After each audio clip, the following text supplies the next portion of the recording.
Assalamualaikum warahmatullahi wabarakatuh. Perkenalkan, nama saya Muhammad Al-Rifada. Saya sebagai ketua tim, dan anggota pertama kita adalah Fadilah Umami, dan yang kedua adalah Merida Karisma Putri. kami berasal dari SMA Negeri 1 Serengat.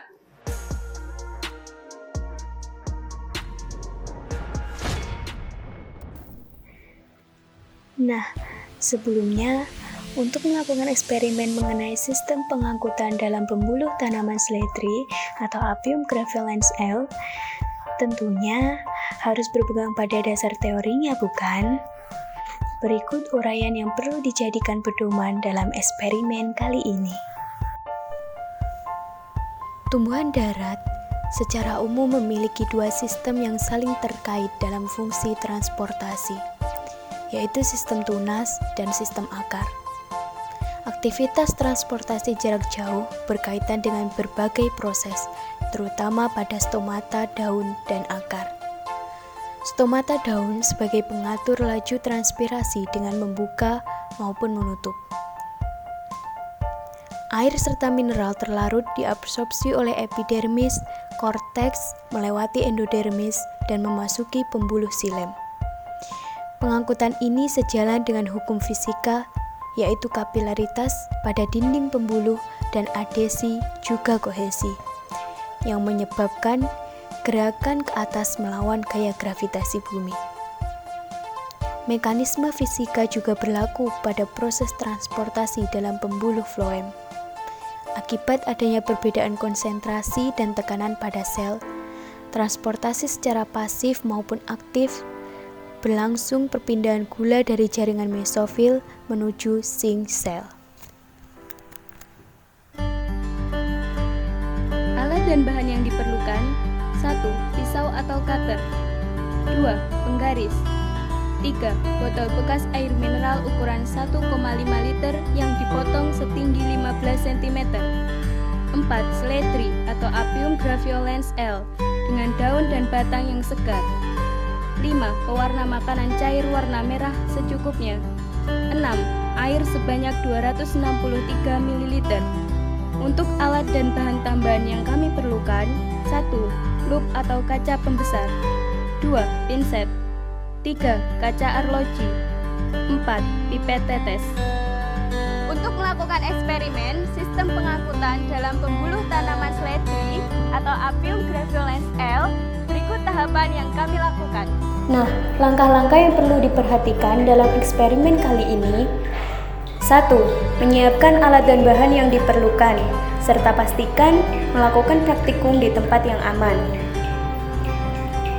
2. Menyiapkan botol terlebih dahulu dengan pemotongan agar tinggi botol berukuran 15 cm, kemudian diisi dengan air setinggi 5 cm. 3. Tambahkan pewarna makanan secukupnya ke dalam gelas supaya air terwarnai. 4. Potong melintang bagian bawah dari batang seledri dengan menggunakan pisau atau cutter. 5. Masukkan kedua batang seledri yang sudah dipotong ke dalam gelas yang berisikan larutan warna merah.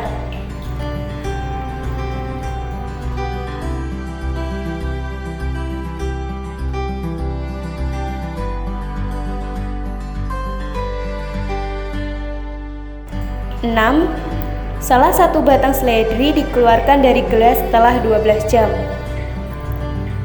7. Potong bagian seledri tersebut dengan menggunakan pisau atau cutter secara melintang.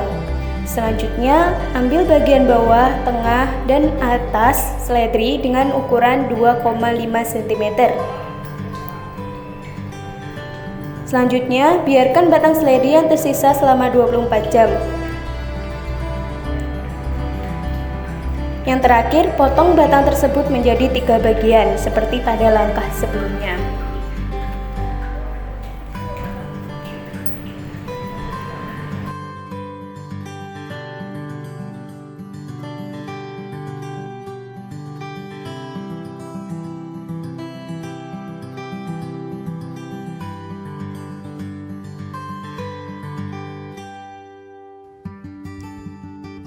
Eksperimen yang kami lakukan mengenai daun seledri atau Apium graveolens L diperoleh Hasil dan pembahasan sebagai berikut. Nah, untuk pengamatan selama 0 jam, batang seledri berwarna hijau tua segar, keras, dan tegak. Daunnya berwarna hijau tua segar, daun tegak dan tidak layu, ujung daun berwarna putih.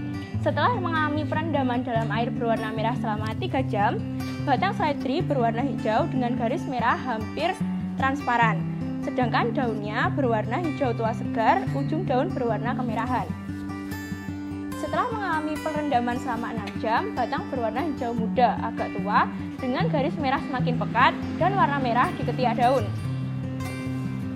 Daun berwarna semakin gelap, tulang daun sedikit kemerahan, ujung daun semakin memerah pekat. Setelah mengalami perendaman selama 9 jam, batang berwarna hijau tua, tangkai merah pekat pada ujungnya. Sedangkan daunnya berwarna hijau tua, tulang daun berwarna merah tua dengan bagian ujung daun merah dan bintil-bintil kemerahan pada lembaran daun. Nah, di sini setelah mengalami perendaman selama 12 jam, bisa dilihat bahwa pada sampel tanaman seledri A.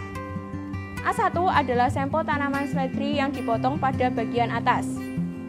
Bisa kita lihat daunnya berwarna hijau tua kemerahan, lembaran daun mulai tampak warna merah, tulang daun berwarna merah dengan ujung merah gelap. Untuk sampel A2 adalah tanaman seledri yang direndam dalam larutan berwarna merah yang dipotong pada bagian tengah. Ini adalah batang, bagian tengah. Dan sampel A3 adalah tanaman seledri yang mengalami perendaman dalam larutan berwarna merah selama 12 jam pada batang bagian bawah. Bisa kita lihat bahwa batang berwarna hijau kemerahan, mulai terdapat garis merah di sepanjang batang. Batang sedikit membengkok dengan warna merah yang cukup jelas pada bagian dalam. Nah, untuk sampel B, ini adalah tanaman seledri yang mengalami perendaman dalam cairan berwarna merah selama 24 jam. B1 adalah sampel tanaman seledri yang direndam selama 24 jam yang dipotong pada bagian atas. Pada bagian daunnya berwarna hijau tua, merah gelap, dominan merah ya. Lembaran daun terpenuhi warna merah dengan tulang daun yang sangat gelap. Bagian B2 adalah batang bagian tengah. Dan B3 adalah batang bagian bawah. Bisa kita lihat bahwa batang berwarna hijau gelap, warna merah lebih dominan, batang berwarna gelap dan lebih membengkok. Nah, setelah kita melakukan pengamatan dari 0, 3, 6, 9, 12 hingga 24 jam, ternyata terjadi perubahan warna pada batang dan daun. Hal ini disebabkan karena terjadi proses sistem transportasi pada tumbuhan. Mengapa hal ini bisa terjadi? Karena dalam daun terdapat stomata, yang mana stomata itu akan membuka sehingga air dalam daun menjadi menguap atau terjadi proses evaporasi. Nah, karena daun juga melakukan proses fotosintesis, air yang keluar itu mengurangi konsentrasi air dalam daun, sehingga daun tetap membutuhkan air. Karena itu daun menghisap air dengan silem, sehingga air yang ada di dalam media tadi naik dan terjadi proses sistem transportasi air. Demikian eksperimen yang telah kami lakukan dalam rangka semifinal Biosphere 2020. Semoga bermanfaat. Wassalamualaikum warahmatullahi wabarakatuh.